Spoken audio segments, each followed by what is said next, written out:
Hello everyone, welcome back to a online solution. मैं हूं अशफाक। इस वीडियो में आज आपके लिए लाया हूं सोशल का मैथ 5 सब्जेक्टिव क्वेश्चन। बहुत ही इंपॉर्टेंट है। अगर आपको याद नहीं है तो इसको याद कर लीजिएगा, लेकिन लिख करके याद कीजिएगा, ठीक है। और अगर आपको याद है तो नीचे कमेंट करके बताएंगे कि आपको कितना सवाल इन 5 में से याद था, ठीक है।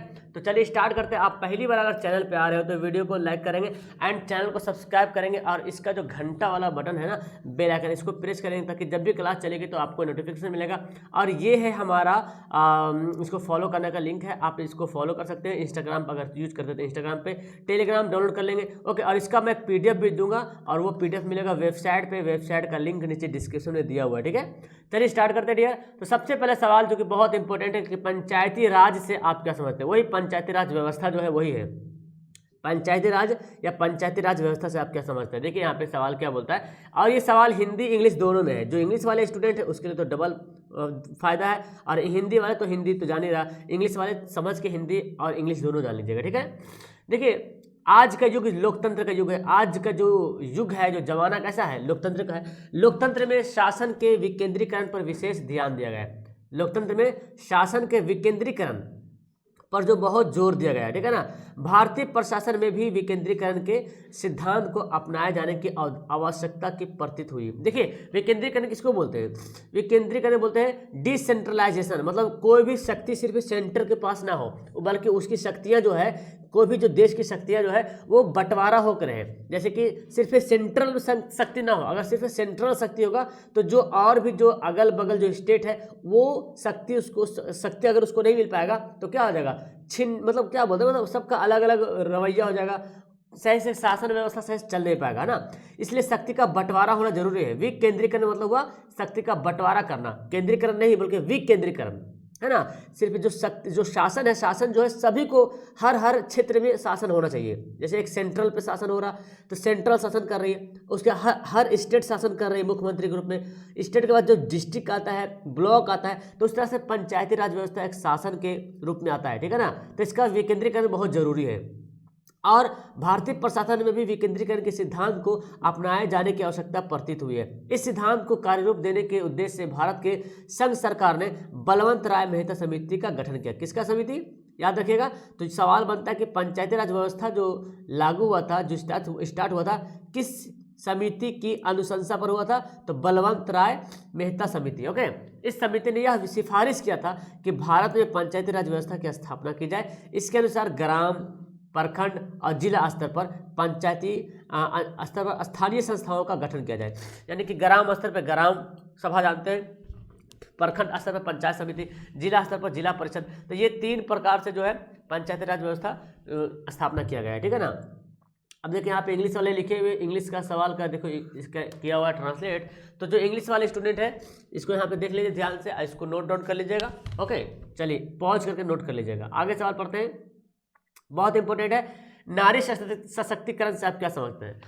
नारी सशक्तिकरण, देखिए सशक्तिकरण मतलब नारी का जो पावर है, पावर, वोमेन एम्पावरमेंट, यानी कि नारी जो आज सशक्तिकरण हो रहा है, नारियों को बहुत कुछ सरकार के द्वारा हेल्प किया जा रहा, रिजर्वेशन दिया जा रहा, उसको शक्ति दी जा रही कि आपको इसमें पावर है, ये काम आप भी कर सकते हैं। तो ये बताया जा रहा है कि आप इसे समझते क्या है, बताइए। देखिए नारी सशक्तिकरण का तात्पर्य है, मतलब नारी सशक्तिकरण का मतलब यह है कि महिलाओं को उनको प्रभावित करने वाली आर्थिक कारक या सामाजिक कारक या राजनीतिक कारक या पारिवारिक मामलों में नीति निर्माण प्रक्रिया में भागीदारी प्रदान की जाए। देखिए होता क्या है, अब तो कम गया है ना।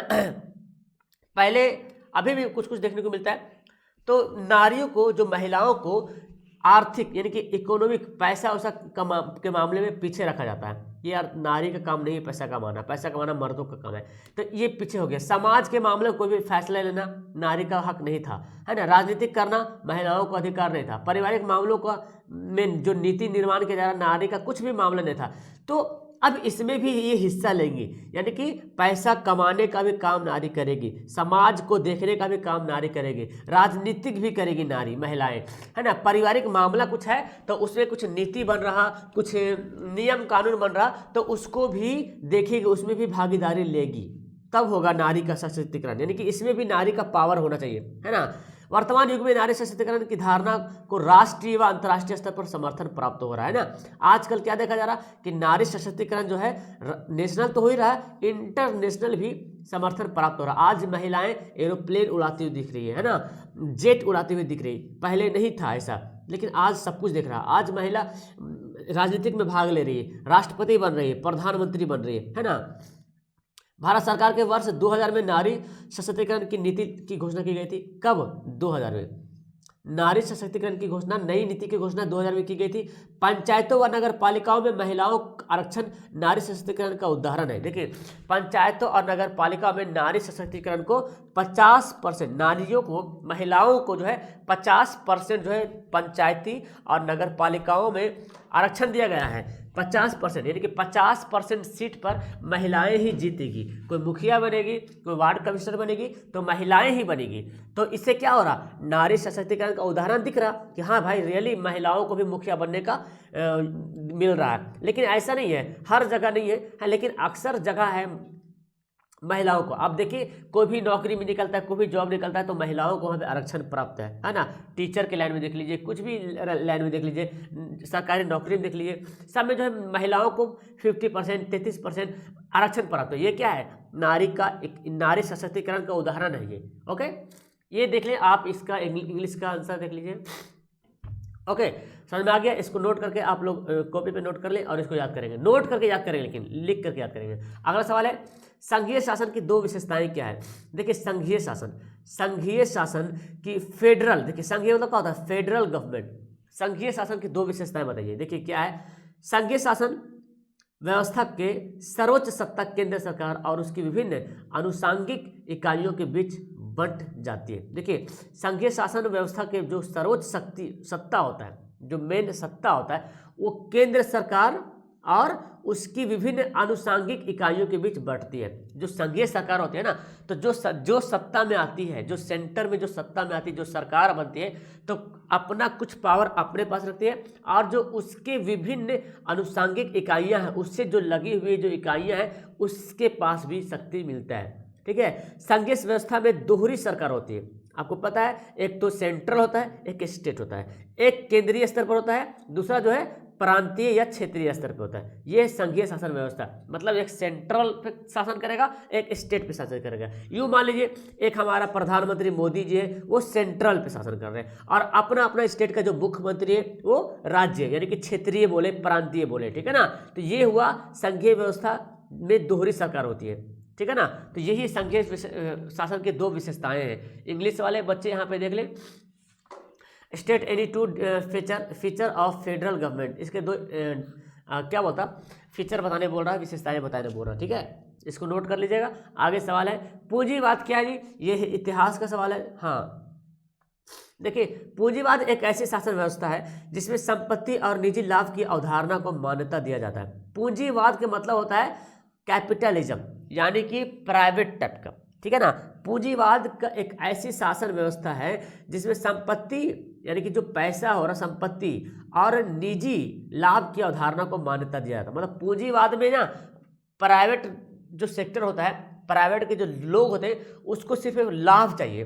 जनता, किसान, जो भी हो ना, मजदूर मरे या जो हो जाए, उससे कोई मतलब नहीं, उसको सिर्फ लाभ चाहिए, पैसा चाहिए और लाभ चाहिए, है ना। इस व्यवस्था में पूंजीपति वर्ग के लोग जैसे टाटा बिरला, देखिए ये क्या है, पूंजीपति वर्ग लोग है, टाटा बिरला, डालमिया, सीमेंट का नाम सुने हो, डालमिया, अंबानी परिवार आदि आते हैं। ये सब क्या है, पूंजीवाद है। मतलब इन्होंने बहुत सारी कंपनियां बना रखी हैं। इसको क्या चाहिए, इसको संपत्ति चाहिए, इसको अपना फायदा है ना, अपना फायदा खाली देखता है। ये सरकारी नहीं है, ये पूंजी प्राइवेट है, समझो ये। इसमें लोग अपने पूंजी के सहारे किसी सामान को स्टॉक पर अपनी दर का निर्धारण करते हैं, जिससे उन्हें अधिक से अधिक लाभ मिलता है। अब जैसे टाटा बिरला ने कोई भी सामान अगर बनाएगा, टाटा बिरला कोई भी सामान बनाएगा, तो उसका कीमत जो है, टाटा बिरला मान लीजिए एक टाटा का कार बनाती है, ठीक है, तो टाटा कार की कीमत हमारे भारत सरकार तय नहीं करेगी, बल्कि टाटा बिरला का जो मालिक है ना, वो तय करेगी। क्योंकि उसको चाहिए हमको कितना फ़ायदा होगा कितना नुकसान, उसको अपने फ़ायदे के लिए करेगा, है ना। उस तरह से मान लीजिए अंबानी साहब है, अंबानी साहब जियो का मोबाइल निकाला, तब जियो का मोबाइल का कितना कीमत होगा ये मोदी जी तय नहीं करेंगे, बल्कि ये अंबानी साहब तय करेंगे, है। डलमिया है, सीमेंट का कितना दाम होगा ये तय करेंगे। मतलब ये अपना प्राइवेट लोग है, ये अपना फ़ायदा देख के कर रहे हैं। लेकिन जो सरकारी होता है ना, जो सार्वजनिक होता है, जिसको बोलते हैं निजी, हाँ, सार्वजनिक जो होता है वो क्या होता है ना, सरकार सभी चाहुमुखी बहुमुखी देख के, मतलब चार सब कुछ देख के, क्या कम है क्या बेस है, सबको देख के रुपया मतलब उसका कीमत तय किया जाता है, ठीक है ना। अब देखिए पूंजीवाद के कारण कालाबाजारी भी उत्पन्न हो गई, पूंजीवाद के कारण कालाबाजारी भी शुरू हो गया। अब देखिए कोई सामान आपको मिल रहा है 500 रुपये में, ठीक है ना, और आपको उसी का कोई आदमी बैठ गया, अब 500 में कोई सामान नहीं बिक रहा, महंगा कर दिया, अब उसी का कोई आदमी बैठ गया आपको 550 में दे दिया, आप जाके ले लिए इससे। अभी क्या किया 50 रुपये इससे ले लेगा, है ना, ऊपर से लेगा, काला बाजारी। अब अच्छा कभी कभी ऐसे भी होता है 500 रुपये सामान है, अरे सामान स्टॉक में है नहीं, खत्म हो गया, कोई आदमी आया बोला हम 600 रुपये में सामान देंगे आपको, ला के देंगे, तो आप क्या, आपके लिए अगर ज़रूरी होगा तो देना पड़ेगा, है ना। और वो वहाँ से कितना लाएगा 500 में, सेटिंग हो जाएगा उससे, जो पूंजीवाद है उससे सेटिंग होया हुआ है, 500 में सामान उठाएगा आपको 600 दे देगा, तो 100 रुपये का हुआ, उसको फ़ायदा उठा लिया, ये काला बाजारी है ना। मतलब काला बाजारी समझ रहे हैं, जो सामान 100 रुपये में है वो आपको बढ़ा चढ़ा के मिलेगा, उसी को बोलते हैं काला बाजारी। बिहार में वन विनाश के 2 मुख्य कारक बताइए, वन का जो विनाश हो रहा है बिहार में कारण क्या है। देखिए लिखते हैं, मानव जाति द्वारा वन संपदा की अंधाधुंध कटाई होना। सही बात है यार, मानव जाति जो है वन संपदा, जो पेड़ पौधे हैं उसकी अंधाधुंध कटाई कर रहे हैं, तब ना अंधाधुंध कटाई कर रहे हैं। पालतू पशुओं द्वारा अनियंत्रित चरण एवं विविध तरीके से वन संपदा का दोहन वन विनाश के मुख्य कारक है। जो पालतू पशु है वो भी अभी देखते हैं सरकार ने दोनों रोड सड़क के किनारे किनारे पेड़ लगाया, भाई साहब पेड़ लगाया, अब उसको अगर सही से देख रेख नहीं किया जाएगा तो जो पशु पाल रहे ना वो पशु जाके खा लेगा तो वो तो बढ़ नहीं पाएगा ना।